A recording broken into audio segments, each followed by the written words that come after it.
Hello everyone, this is Jordan from Dragon Ball Real Talk, and this is my first video on this new channel, and due to the events going on right now, I wanted to go over something kind of special, and that is why and how Broly will end up and is as strong as he is in the film. Okay, so from what we've heard, Broly learns as he fights, he gets stronger as he fights, and he's strong enough to contend with Blue, probably dominate it towards the end of the Broly movie. Granted, this is also post-Tournament of Power, Super Saiyan God, Super Saiyan, so there's that. Okay, so in the manga here recently, they expanded on the lore of the legendary Super Saiyan, basically, of Universe 6. They didn't use the word Super Saiyan because, of course, we all know the Universe 6 Saiyans didn't know anything about Super Saiyan. They used the words the demonic Saiyan, okay?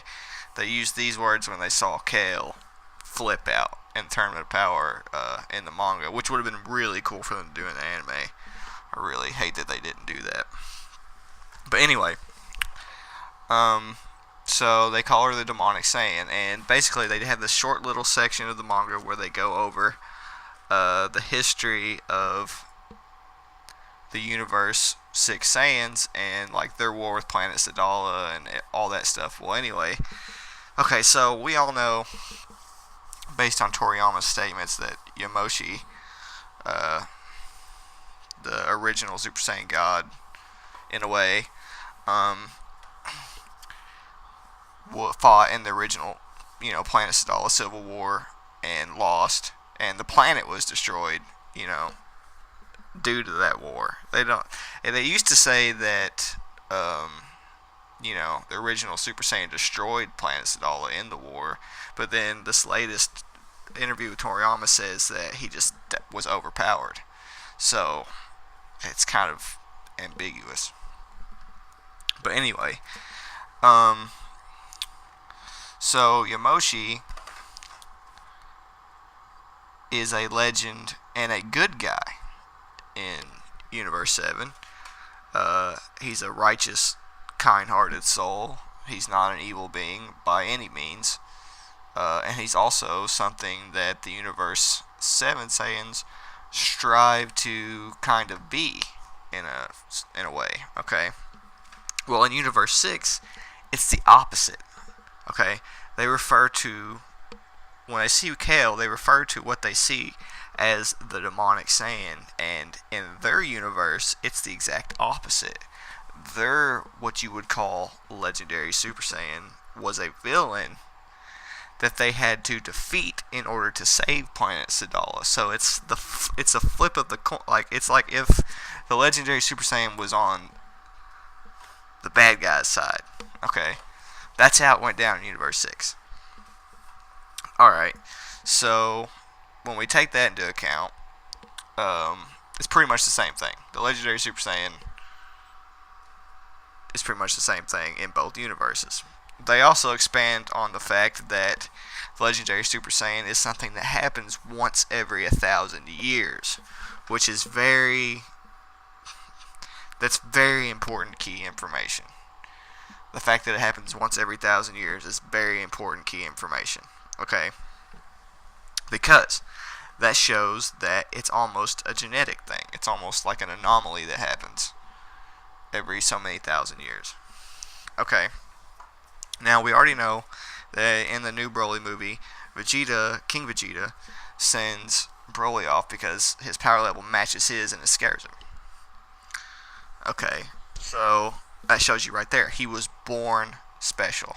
He was born different. He's not just like all the other Saiyans. He's special. He's different. Okay. Now, why he can compete with Blue, I think there's a couple of answers behind that. Okay. Number one, they are going to make Broly that strong in the film. Vegeta and Goku together fighting Broly are going to push Broly to end up being that strong. Okay. In the Tournament of Power, Jiren pushed Goku to master Ultra Instinct. Okay. And in this movie, Goku is going to do what Broly did. Or no, Goku is going to do to Broly what Jiren did for Goku in the Tournament of Power. He's going to push him and push him and push him until he's just ridiculously powerful. Okay. He's not going to start off that strong. As a matter of fact, I'd be willing to bet that they will go through the order of the forms from weakest to strongest, and Broly will slowly adapt and get as strong as each of the forms as he's fighting him. So basically, they start off fighting him in Super Saiyan. Okay? And then eventually Super Saiyan's not enough because he's just adapting to it. He's just getting strong enough to handle it. Okay? And then they transform into Super Saiyan God. And that really overpowers him for a minute. But guess what? He adapts to it. He probably becomes a Super Saiyan himself to equal out the odds. Okay? And then, when they finally become blue, that's going to overpower him so much that, that's what's going to push him to his legendary Super Saiyan state. Super Saiyan Blue is what's going to push him. It's going to push him to his legendary Super Saiyan state. Okay. Also, Gogeta. This is something I want to talk about too. I'll be willing to bet that Gogeta serves no other purpose to the plot than other than to push Broly to even higher levels of power. Literally, Blue will get overpowered, okay, and then instead of transforming to a level above that, Vegeta and Goku are going to fuse, and that's what's going to be pushing Broly to beyond Blue. Okay. What happens after that? It could be Ultra Instinct. It could be just some weird. He could destroy himself. Broly could destroy himself. There's no telling, but Ultra Instinct's likely.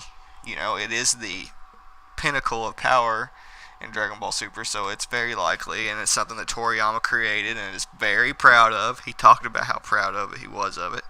So it's very likely, in my opinion. But the other thing I wanted to get into is the fact that I did another video on the page about what exactly God Ki is. I'm not going to expand too much on that in this video. I'll probably do another video about it. But basically, the more Saiyans get hurt, the more Ki they can withhold. Basically build up Ki by getting hurt. They get stronger by getting hurt. Zenkai. Being near death.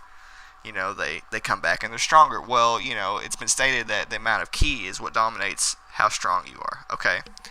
So, basically, what I think is going to end up happening is they're going to just beat Broly to a pulp until he has access to so much Ki that it can compete with God Ki. Broly is going to basically get access to an unlimited amount of Ki, like in the old Broly movies, or like what we saw with Kale. You know what I'm saying? When he becomes a legendary Super Saiyan, he's going to have access to all the Ki he could possibly, need. And that's the reason he's going to be able to compete. Not only, is his base going to get stronger as he fights Goku and Vegeta, but also the form itself, him having access to all that Ki, that's what's going to really push him over, and make him one of the strongest villains that we've seen in Dragon Ball. I'm really excited for the reboot of Broly. I was not a fan of the original Broly movies just because there was so many plot holes. How did Broly know Goku's name was Kakarot? How was King Vegeta stabbing him less scarring than hearing Goku cry? I'm not even going to get into all that in this video, but I'm really excited for the reboot, and I'm sure all of you are. But I just wanted to do this video for the channel and just kind of cover why Broly's so strong. You guys take it easy, and see you guys on the other side.